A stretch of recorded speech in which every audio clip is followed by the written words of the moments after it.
రాష్ట్ర ప్రజలు బియాలచ్చ కోవిడ్ కేసులు పెరుగుతున్నాయి, అప్రమత్తంగా ఉండండి. శబరిమలకు వెళ్లేవారు జాగ్రత్తలు తీసుకోండి. Health minister Damodar Rajanarasimha. దేశంలో కొత్తగా 335 కరోనా కేసులు, 5 మృతి. అయితే ఇప్పుడు తెలంగాణ ప్రజలకు నేను మళ్ళొక్కసారి కూడా చెప్పదలుచుకున్నా. ఎందుకు చెప్పదలుచుకున్నా అంటే జర పైలం అని చెప్తా. నేను ఎందుకు చెప్తా అంటే JN-1 వెరైటీకి సంబంధించి ఇండియాతో పాటు మొత్తం 38 దేశాలలో నమోదైందని కేంద్రం పేర్కొన్నది. ఇది వాస్తవం ఏంది అంటే కొత్త వేరియంట్ అండి. ఒక ఏంది అంటే కేరళలో కొత్త వేరియంట్ కారణంగా ఓ వ్యక్తి చనిపోయాడు. రాష్ట్రంలో కరోనా కేసులు ఇప్పటి వరకు అయితే నమోదు కాలే. ప్రజలు ఆందోళన చెందాల్సిన అవసరం లేదని హెల్త్ మినిస్టర్ అయితే చెప్పిండు. మొత్తానికి దేశంలో దాదాపుగా 300 పైచీల కేసులు అయితే నమోదవుతుంది. నేనేమంటున్నానంటే కరోనాలో కన్న తల్లి కన్న కొడుకు బిడ్డ భార్య భర్తలు అన్న చెల్లెళ్ళు అన్న అక్క ఏంది అక్క తమ్ముడు ఈ బంధాలు బంధుత్వాలన్నీ కూడా చూస్తాం.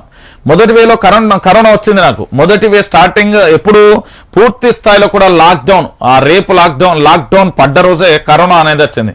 ఏది కుక్కకేసినట్టుగా అక్కడెక్కడో ఇంత భూయేషలు రోడ్డు మీద. నేను ఓపెన్గా చెప్తున్నా. సో అలాంటి పరిస్థితులు మళ్ళీ కావాలి, పునరావృతం కావాలనుకుంటే మీ ఇష్టం. కానీ మీరు ఖచ్చితంగా కూడా శానిటైజర్ వాడండి. మళ్ళీ మాస్కులు ఖచ్చితంగా పెట్టుకోండి. మీ ప్రాణాలకు మీరే శ్రీరామ రక్ష. ఎవరు రారు, ఎవరో వస్తారు, ఏదో చేస్తారంటే మీ కలగా మాత్రమే మిగిలిపోతుంది. జర ఆలోచించుకోండి. కరోనాకు సంబంధించి మళ్ళొక్కసారి విజృంభణ అవుతున్న పరిస్థితి అయితే కనబడుతుంది. జర పైలం రైట్. ఇక దాంతో పాటుగా 28 నుంచి గ్రామ సభలు, గ్యారంటీలు, స్కీమ్ల కోసం అక్కడే ప్రజల నుంచి దరఖాస్తుల స్వీకరణ. కాంగ్రెస్ PSC సమావేశంలో నిన్నేమో అర్హులకే పథకాలు అందేలా చర్యలు. గ్రామ స్థాయిలో అప్లికేషన్ల వడబోత.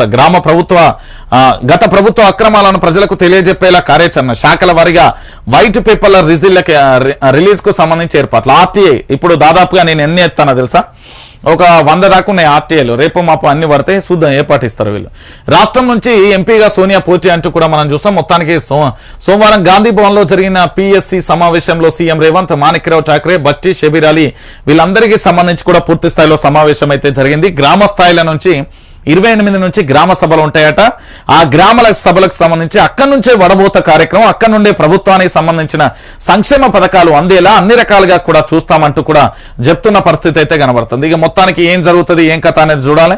ఇక నిన్న సాయంత్రం రాష్ట్రపతి ద్రౌపది ముర్ము గారు వచ్చారు. శీతాకాల విడిది కోసం రాష్ట్రపతి ద్రౌపది ముర్ము గారు సోమవారం అయితే హైదరాబాద్ కు చేరుకున్నారు. ఆమెకు గవర్నర్ తమిళసై, సీఎం రేవంత్ రెడ్డి, మంత్రులు అయితే స్వాగతం పలికారు. 5 రోజుల పాటు బొల్లారంలోని రాష్ట్రపతి నిలయంలో ఆమె బస చేయనున్నారు. 23న తిరిగి వెళ్తారు అంటూ కూడా ప్రధాన అంశానికి సంబంధించి కూడా హైలైట్ చేసింది. నిన్న సాయంత్రం దాదాపుగా సుమారు 6:30 ప్రాంతం 7 గంటల్లో తెలంగాణ హైదరాబాద్కి అయితే చేరుకున్నారు.